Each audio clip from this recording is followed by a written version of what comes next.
बिल्कुल आप देख सकते हैं एक 16 साल की लड़की और 2 बॉयफ्रेंड की कहानी है, ठीक है? मतलब पहला बॉयफ्रेंड ऑब्वियसली 16 साल के एज के पहले ही बना होगा, उसके बाद फिर दूसरा आया और दूसरे बॉयफ्रेंड ने समझाया कि मेरा बात मान लो, जो तुम कर रहे हो सही नहीं कर रहे हो, तुम मेरे साथ धोखा दे रहे हो। पर वो लड़की मानी नहीं, उसने बोला मेरे भावनाओं के साथ तुम खेल रही हो। बदले में मानने की बजाय वो लड़की बात करना बंद कर दी और एक गुंडा को हायर करके उस लड़का के पास भेज दी कि जाओ उसको समझाओ, ठीक है? एक्चुअली देखो एक शादी और एक अफेयर दोनों में फ़र्क क्या है?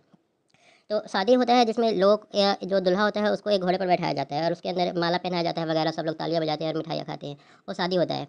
और ये जो बॉयफ्रेंड गर्लफ्रेंड गर्लफ्रेंड वाला जो रिलेशन है वो सबके सामने नहीं होता है, पर दोनों में अगर देखा जाए तो ऑब्वियसली एक तरह से लड़का हो या लड़की अगर रियल है, अगर ट्रू एक दूसरे से सच में प्यार करते हैं तो फिर वो दिल से एक दूसरे से बन जाते हैं, तो उसे हम शादी से कम नहीं मान सकते। ऐसे में अगर समझ लो कि आपकी वाइफ है और किसी दूसरे लड़के का टैटू अपने हाथ पर गुदवा करके घूम रही है और अगर समझाने जाओ तो वो गुंडा को भेज रही है, तो फिर आप उस केस में क्या करोगे, है ना? तो खैर यहाँ पे हुआ क्या कि उस लड़का ने समझाने की कोशिश किया और लड़की मानी नहीं। टैटू उसके पूर्व बॉयफ्रेंड का टैटू उसके हाथ पर था। और हम ये कहानी इस चैनल पर इसलिए बता रहे हैं क्योंकि आई थिंक मेरे जो सब्सक्राइबर हैं उनका एज भी वही होगा, 16 के आसपास, 16 से 25-30 के आसपास ही होंगे। तो ऑब्वियसली यहाँ पर थोड़ा सा ये एज ऐसा होता है ना, आदमी को थोड़ा सा सावधान रहने की ज़रूरत पड़ता है, ठीक है? आप किसी पर 100% भरोसा कर नहीं सकते हो। अब यहाँ पर करना क्या चाहिए था? कमेंट करके एक बार बताना कि अगर उस लड़के की जगह मतलब यहाँ पर साक्षी और साहिल का बात हो रहा है, साहिल ने साक्षी को मारा है काफ़ी डेंजरस तरीके से, काफ़ी ज़्यादा गुस्सा था उसके ऊपर, काफ़ी डेंजरस तरीके से मारा है। तो अगर साहिल की जगह पर आप होते, आपकी वाइफ या फिर आपकी गर्लफ्रेंड इस तरह की हरकत करती, तो उस केस में आप क्या करते? कमेंट करके हमें बता सकते हैं। पर इसका मतलब यहाँ पर 3-4 ऑप्शन भी दिया हुआ है। साक्षी गलत थी, साहिल गलत था, साक्षी गलत थी पर हत्या नहीं करनी चाहिए थी। अगर हत्या नहीं करनी चाहिए थी तो क्या गवर्नमेंट उस लड़के के लिए कौन-सा ऑप्शन छोड़ रखा था, या फिर हम समाज के लोग हैं, हम लोग सामाजिक लोग हैं, ऐसे लोगों के लिए हमने कौन-सा रास्ता छोड़ रखा है, उन्हें कौन-सा स्टेप लेना चाहिए? ये कमेंट करके ज़रूर बताना। और इस तरह की घटनाओं पर जब मैं जनरली इस तरह की घटनाएँ कॉलेज में काफ़ी ज़्यादा देखने के लिए मिलती है। गाँव काफ़ी अच्छा होता है इन सब मामलों में, इन सारी चीज़ों से काफ़ी दूर होता है और इसलिए ऑब्वियसली गाँव मुझे बहुत बहुत अच्छा लगता है। ठीक है, गाँव मैं कभी भूल नहीं सकता हूँ, पर शहर का माहौल बिल्कुल अलग होता है और इस तरह की घटना कॉलेज में खासकर देखने को मिलता है। जब मैं इंजीनियरिंग कर रहा था तो इस तरह का बहुत सारा घटना हमने देखा था। ठीक है?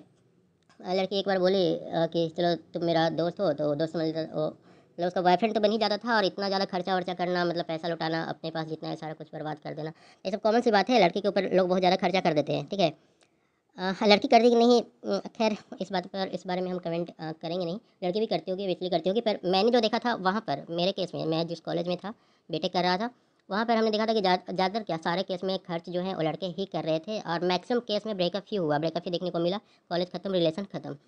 तो मैं जब एमटेक के दौरान तो नहीं, पर जब बीटेक कर रहा था ना, तो उस समय ये सब कुछ देखा था मैंने और मुझे लगा था कि इन सारी चीज़ों के जो कुछ भी यहाँ पर हो रहा है बिल्कुल फ़िल्मी जो दुनिया होता है ना, बिल्कुल वैसा ही हो रहा है। और अगर ऐसे में जिस तरह से लोगों को धोखा दिया जा रहा है, ऐसे में चाहे तो हर कोई अगर मर्डर करना शुरू कर दे तो दुनिया तुरंत ही खत्म हो जाएगा। तो ऐसे पर एक्चुअल में रियल में कोई कानून तो बनना ही चाहिए। दुःख की बात है कि कोई कानून है नहीं। इस तरह की घटनाएँ आगे घटित ना हो, इसलिए मैंने सारे जो जो कुछ भी हो रहा था कॉलेज के आसपास, हालाँकि मैंने उसे काफ़ी गौर से, काफ़ी करीब से देखा था और मैंने लिखना शुरू कर दिया था कि हाँ, इस तरह की घटना हो रहा है, पर किसी का इस पर ध्यान नहीं है। ध्यान लोगों का तब जाता है जब कोई मर्डर होता है। जैसे कि अभी एक मर्डर हुआ है लड़की का, साक्षी का, और तब पूरा इंडिया, सारे लोगों का ध्यान उस पर जा चुका है। लेकिन पहले से इस पर किसी का ध्यान नहीं रहता। ऐसे में कोई अगर मारने की सोच रहा है तो मारने के लिए सोचने से पहले या ऐसा स्टेप लेने से पहले उसके पास और कौन-कौन सा ऑप्शन है, गवर्नमेंट को वो ऑप्शन भी देना चाहिए। थोड़ा-सा जानकारी लोगों को होना चाहिए इसके बारे में भी। खैर आप लोग क्या सोचते हैं? मैंने वो स्टोरी लिखा है, एक बार तुम आप लोग सर्च कर सकते हैं यूट्यूब पर होस्टर VSD स्कॉलर मी अकेडमी लिख करके, या महासंग्राम मी अकेडमी लिख करके भी। तो ऑब्वियसली वो 200 पेज का स्टोरी है और काफ़ी कुछ उसमें सीखने को मिलेगा, देखने को मिलेगा। मैंने ये सोच करके लिखा था कि शायद इस तरह का घटना आगे ना हो, लोग पढ़ेंगे तो सीखेंगे कुछ। पर यूट्यूब महाराज, यूट्यूब भगवान की कृपा है, उन्होंने आज तक एक भी वीडियो वायरल नहीं किया। खैर यहाँ पर भी आप लोग मी अकेडमी मॉल बोकारो जा करके अपना वोटिंग कर सकते हैं कि दोनों में गलत कौन था, लड़का या फिर लड़की। ठीक है, पूरा स्टोरी तो समझ में आ ही गया होगा। एक लड़की थी 16 साल की, उसका एक बॉयफ्रेंड था प्रवीण, शायद उसके साथ उसका ब्रेकअप हो गया था। ठीक है, फिर इसने, लड़की ने दूसरा बॉयफ्रेंड बनाया, तीसरा चौथा का तो बारे में यहाँ पर कुछ बताया नहीं गया है न्यूज़ में, पर ऑब्वियसली साहिल जो था वो दूसरा था। उसके बाद फिर पहला वाला लड़का इसको फिर से अच्छा लगने लगी और शायद उसके क्लॉज जाने लगी और इससे दूर होना चाहती थी। पर तब तक ये जो साहिल है उसे अपना मान चुका था, अपना समझ चुका था और उसने अब ऐसा स्टेप ना लेने के लिए मना किया, सर बताया, मना किया, एक तरह से समझ लो। ठीक है कि अब एक बार मतलब अगर रिलेशन में आ गए तो फिर इसे तोड़ो मत, शायद ऐसा उसने बोला, समझाने की कोशिश किया होगा, फिर साक्षी ने एक गुंडा उसके पास भेज दी। गुंडा के सामने तो वो कुछ नहीं बोला, चुपचाप रह गया, लेकिन अगले दिन जा करके इस लड़की का उसने कत्ल कर दिया। ठीक है। अब आप लोग को बताना है कि उस लड़का के पास और कौन कौन सा ऑप्शन था, उसे ऐसे में करना क्या चाहिए था।